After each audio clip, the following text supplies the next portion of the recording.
Hi friends, எல்லோரும் எப்படி இருக்கீங்க? இன்றைக்கி வந்து நம்ம ஆடி 18ஓட வந்து அரிசி பார்க்க போகிறோம். நம்ம காப்பரிசி எப்படி பண்ணுறோம் அப்படின்றத மட்டும் பார்க்கலாம்.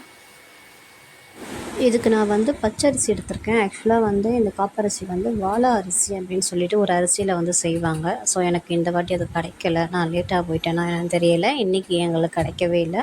ஸோ நான் பச்சரிசி கொஞ்சம் எடுத்திருக்கேன். அதுக்கு தேவையான வந்து கருப்பட்டி பாகு தான். ரொம்ப தண்ணிலாம் ஊற்றக்கூடாது. கொஞ்சமாக 1/4 டம்ளர் தண்ணி தான் ஊற்றி தான் திக்கான கருப்பட்டி பாகாக கொஞ்சம் காய்ச்சி எடுத்துக்கணும். அதுக்கப்புறம் வந்து ஒரு 3 ஸ்பூன் பொட்டுக்கடலையும் 2 ஸ்பூன் கருப்பு எள்ளும் ஆட் பண்ணி இது வந்து ட்ரை ரோஸ்ட் பண்ணி நம்ம எடுத்துக்கணும். அந்த எள்ளு கொஞ்சம் வெடிக்கிற அளவுக்கு நம்ம வந்து எடுத்துட்டு இதோட வந்து நம்ம வந்து மிக்ஸ் பண்ண போகிறோம். எனக்கு அதுக்குள்ளே கருப்பட்டி பாகு வந்து காஞ்சிட்டதுனால நான் வந்து அதை மிக்ஸ் பண்ணிக்கிறேன். ஏன்னா ரொம்ப கட்டியாயிடும், அப்புறம் கலர முடியாது. ஸோ நான் வந்து இதை வந்து அரிசியோடு அப்படியே அந்த ஊற வச்ச அரிசியோடு நம்ம வந்து இந்த கருப்பட்டி பாகை ஃபில்ட்ரு பண்ணி கலந்து விட்டுக்கணும். நல்லா கலந்து விட்டுட்டோன்னா அவ்வளோதான். இதுக்கப்புறம் நம்ம வந்து இந்த வறுத்து வச்சுருக்க எள் நல்லா வெடித்ததுக்கப்புறமா இதோட வந்து நம்ம மிக்ஸ் பண்ணிக்கிறோம். இதோட மிக்ஸ் பண்ணிவிட்டு இது 3த்தையும் போட்டு நல்லா மிக்ஸ் பண்ணிவிட்டு அதுக்கப்புறமா வந்து தேங்காய் வந்து போடணும். தேங்காய் வந்து குட்டி குட்டியாக போடணும். நெய்யில் வறுத்து போட்டாலும் ஓகே தான். பட் இதில் வந்து பச்சையாக தான் நாங்கள் போட்டிருக்காங்க. என்னோடய மாமியார் எனக்கு இப்படி தான் சொல்லி கொடுத்துருக்காங்க. எப்படின்னு எனக்கும் தெரியலை. நான் இங்கே வந்தால் இதை கற்றுக்கிட்டேன். ஸோ இங்கே வந்தால் இந்த மாதிரி ஆடி 18க்கு பைப்புக்கெலாம் தண்ணி வர இடத்துல காவேரி ஆற்றுக்கு நன்றி சொல்லணும் அப்படின்னு சொல்லிட்டு இதெல்லாம் செய்வாங்க.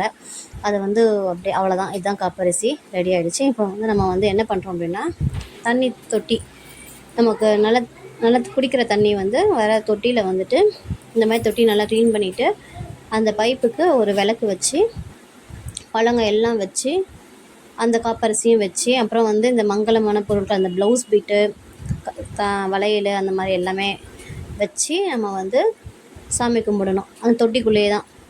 அந்த தொட்டி வந்து கொஞ்சம் இதுவாக இருந்துச்சு, குட்டியாக இருந்துச்சு, என் ஹைட்டுக்கெலாம் இருக்காது. ஸோ அதனால் நம்ம வந்து குனிஞ்சிக்கிட்டே தான் இருந்தேன். அதனால தான் அப்படி இருக்குது. இதில் வந்து இந்த காதோல கழுகுமணி இதெல்லாம் வந்து இந்த பைப்புக்கு வந்து கட்டி விடுவாங்க. கட்டிட்டு தான் நம்ம வந்து பண்ணணும். இது வந்து குடிக்கிற தண்ணி வர தொட்டி. நெக்ஸ்ட்டு வந்து நம்ம வீட்டுக்குள்ளே வந்துட்டு ஒரு போர் இருக்குது. அது வந்து போர் தண்ணி. அதுக்குமே நாங்கள் வந்து சடங்கு பண்ணணுங்க.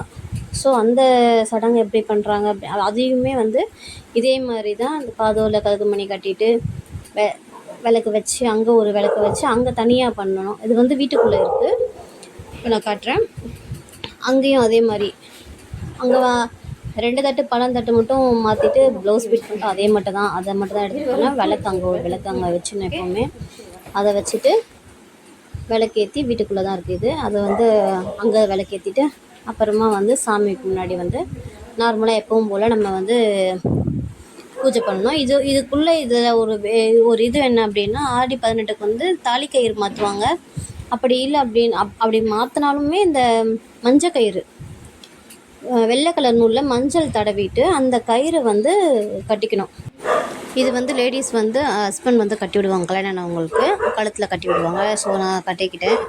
அவ்வளோதான். அப்போ வந்து பையனுக்குலாம் வந்து கையில் கட்டி விட்டுட்டு ஹஸ்பண்டுக்கும் கையில் கட்டி விட்டுற வேண்டியது தான். இப்படி தான் இங்கே சாமி கும்பிடுவோம். நீங்கள் எப்படி சாமி கும்பிடுவீங்கன்ற கமெண்ட் பண்ணுங்கள். தேங்க்யூ.